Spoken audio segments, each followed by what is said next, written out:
কোটা আন্দোলন ঘিরে হতাহতের ঘটনায় বিচারের দাবিতে বিভিন্ন জেলায় মার্চ ফর জাস্টিস কর্মসূচি পালিত হয়েছে। কয়েক জায়গায় পুলিশের সাথে ধাওয়া পাল্টা ধাওয়া হয় আন্দোলনকারীদের। বেশ কয়েকজনকে আটক করে আইনশৃঙ্খলা বাহিনী। বরিশাল নগরীতে মার্চ ফর জাস্টিস কর্মসূচি পালনে সদর রোডে জড়ো হয় কিছু শিক্ষার্থী। পুলিশের বাধা উপেক্ষা করে মিছিল করার চেষ্টা করলে লাঠিচার্জ করা হয়। এতে আহত হন অন্তত 10 জন।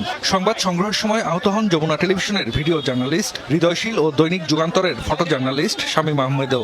ছত্রভঙ্গ শিক্ষার্থীরা ফজলুল হক এভিনিউতে অবস্থান নিলে সেখানে পুলিশ তাদের ধাওয়া করে। বেশ কয়েকজন শিক্ষার্থীকে আটক করলেও পরে তাদের অভিভাবকদের জিম্মায় ছেড়ে দেওয়া হয়। চট্টগ্রামে শিক্ষার্থীদের সাথে একাত্মতা জানিয়ে কর্মসূচি পালন করেন আইনজীবীরা। বিভিন্ন স্থান থেকে আদালত এলাকায় জড়ো হতে থাকেন আন্দোলনকারীরা। এ সময় পুলিশ তাদের সামনে যেতে বাধা দেয়। পরে আইনজীবীদের সহায়তায় আদালত ভবনের সামনে যান তারা। সেখানে দাঁড়িয়ে প্রতিবাদ করেন শিক্ষার্থী ও আইনজীবীরা। রাজশাহীতে আদালত এলাকায় জড়ো হতে থাকেন শিক্ষার্থীরা। এ সময় তাদের সাথে পুলিশের ধস্তাধস্তি হয়। এক পর্যায়ে পুলিশের গাড়ি লক্ষ্য করে ইটপাটকেল ছুড়ে আন্দোলনকারীরা। পরে রাবার বুলেট ছুড়ে তাদের ছত্রভঙ্গ করে দেয় পুলিশ। আটক করা হয় 4 জনকে। বৈষম্য বিরোধী ছাত্র আন্দোলনের ব্যানারে জাহাঙ্গীরনগর বিশ্ববিদ্যালয়ে বিক্ষোভ মিছিল করেন শিক্ষার্থীরা। মিছিলটি ক্যাম্পাসের বিভিন্ন সড়ক প্রদক্ষিণ করে। পরে প্রতিবাদ সভা করেন তারা। সিলেটে আন্দোলনকারীদের সাথে পুলিশের ধাওয়া পাল্টা ধাওয়া হয়। শাহজালাল বিজ্ঞান ও প্রযুক্তি বিশ্ববিদ্যালয়ের গেট থেকে মার্চ ফর জাস্টিস কর্মসূচি শুরু হয়। মিছিলটি নগরীর সুবিদ বাজার পৌঁছালে তাদের পথ আটকায় পুলিশ। এ সময় শিক্ষার্থীরা ব্যারিকেড ভেঙে এগিয়ে গেলে টিয়ার শেল ছুড়ে তাদের ছত্রভঙ্গ করে দেওয়া হয়। ময়মনসিংহে 0 পয়েন্ট এলাকায় চিফ জুডিশিয়াল ম্যাজিস্ট্রেট আদালতের সামনে জড়ো হন শিক্ষার্থীরা। পরে বিক্ষোভ মিছিল বের করা হয়। মিছিল শেষ হয় নগরীর টাউন হল মোড়ে গিয়ে। সেখানে সংক্ষিপ্ত সমাবেশ করেন আন্দোলনকারীরা।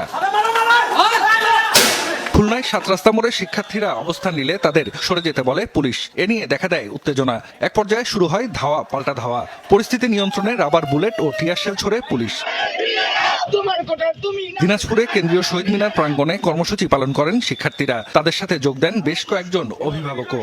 এক পর্যায়ে কয়েকজনকে আটক করে পুলিশ। বাকিদের ধাওয়া দিয়ে ছত্রভঙ্গ করে দেওয়া হয়। টাঙ্গাইলে পুলিশি বেষ্টনীর মধ্যে মিছিল করেন আন্দোলনকারীরা। কর্মসূচিতে সরকারি কুমুদিনী কলেজ, মাওলানা ভাসানী বিজ্ঞান ও প্রযুক্তি বিশ্ববিদ্যালয় ছাড়াও বিভিন্ন স্কুল কলেজের শিক্ষার্থীরা অংশ নেন। পুলিশের বাধা উপেক্ষা করে নরসিংদীতে বিক্ষোভ করেছেন শিক্ষার্থীরা। এতে অংশ নেন কয়েকজন শিক্ষক ও আইনজীবী। এছাড়া চাঁদপুর, হবিগঞ্জ ও সুনামগঞ্জেও বৈষম্য বিরোধী ছাত্র আন্দোলনের ব্যানারে বিক্ষোভ করেন শিক্ষার্থীরা। জাহিদ হাসান, যমুনা নিউজ।